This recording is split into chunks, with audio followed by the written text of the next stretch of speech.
একসময় এই সেচখাল দিয়ে দুর্গাপুর থেকে কলকাতা লঞ্চে কয়লা পরিবহন হতো।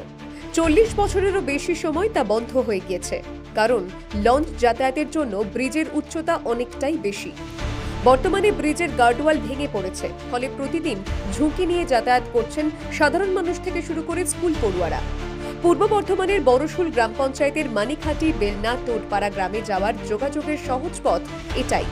বেলনা গ্রামের চাষিদের জমির ফসলও আনতে হয় এই পথে। এলাকাবাসীর অভিযোগ, বর্ষার জেরে ব্রিজে ওঠার রাস্তাও ভেঙে গিয়েছে। চলাফেরা করতে গিয়ে দুর্ঘটনা ঘটছে প্রায় প্রতিদিনই। হেঁটো গেড়ে উঠতে হয়, ও কাচার খেয়ে খেয়ে নামতে হয়, উঠতে হয়। এইরকম অবস্থা আমাদের এখানে ব্রিজের অবস্থা।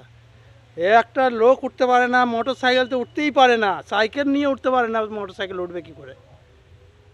আপনারা এইগুলো একটু দেখুন, চেষ্টা করুন। আপনাদের কি গ্রামের যোগাযোগের মূল রাস্তা এটাই? হ্যাঁ, আমাদের মূল রাস্তা এটাই, একদম যোগাযোগ ওপর জমিতে যাওয়া। যাতায়াত বলতে কি বলবো, আপনাদের খুবই কষ্ট করে যাতায়াত করতে হয়।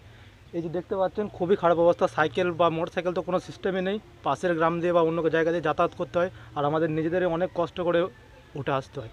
পাশের গ্রাম দিয়ে মোটামুটি কত কিলোমিটার ঘুরতে হয় আপনাদেরকে? সেটা আনুমানিক বলা যাচ্ছে না, বাট অনেকটাই দূরে যেতে হয়। ওই 2-3 কিলোমিটার এরকম হবে, বেশি তো কম এরকম হবে কিছু একটা। এখন ঘরে বলতে সেটা বলতে পারছি না, বাট অনেকে যা যাতায়াত করে, মানে ব্রিজটা না হলে আমাদের কোনো কিছুই হবে না। ওই ব্রিজ আমাদের চাষটা সব কিছু রয়েছে, মানে ব্রিজটা না হলে আমরা ঠিকঠাক খেতেও পাবো না। আমরা ওই মনে করো বাড়ি থেকে আসছি, বৃষ্টি হচ্ছে, এবার বৃষ্টি যখন হচ্ছে তখন আর উঠতে পারা যাচ্ছে না, তখন হামাগুড়ি দিয়ে উঠতে হচ্ছে। তাহলে আমরা বুড়ো মানুষ, আমাদের বয়স হচ্ছে, তাহলে আমরা কদিন বাঁচবো? এমনি যদি একটু দুটো ছাগল পুষবো, দুটো গরু পুষবো, যদি মাঠে দুটো মাল আনতে গেলাম, তাহলে সেইগুলো নিয়ে নামবো, একবার ঘষড়া খেয়ে পড়ে যাচ্ছি, একবার চলে যাচ্ছে একবার পিত্তলায়। এই তো আমরা আগে এই ব্রিজটা দিয়ে যেতাম, কিন্তু এই ব্রিজটা ভেঙে গেছে। আমরা ওই ব্রিজ দিয়ে আবার ঘুরে ঘুরে আমাদের অনেকটা এগিয়ে দিয়ে যেতে হয়। সেই জন্য টিউশনি পড়ায় দেরি হয়ে গেলে আমরা স্কুল যেতে পারি না। বৃষ্টি হলে সমস্যা হয় না? হ্যাঁ, বৃষ্টি হলে তো বেশি সমস্যা। বৃষ্টি হলে কাদায় সাইকেল আটকে যায়, আমরা যেতেই পারি না। পড়ে গেলে ঘর আবার ঘুরে চলে যেতে হয়। স্থানীয় পঞ্চায়েত প্রধান সমস্যার সমাধানের আশ্বাস দিয়েছেন। হ্যাঁ, এই ব্রিজটা হচ্ছে যে দীর্ঘদিন ধরে খারাপ অবস্থা আমরা দেখেছি। ওখানে ওরা অনেক দিন ধরে দাবি করছে যে ব্রিজটা যাতে সংস্কার হয়। আমরা ঊর্ধ্বতন কর্তৃপক্ষকে অনেকবার জানিয়েছি যে ব্রিজটা যাতে হয়।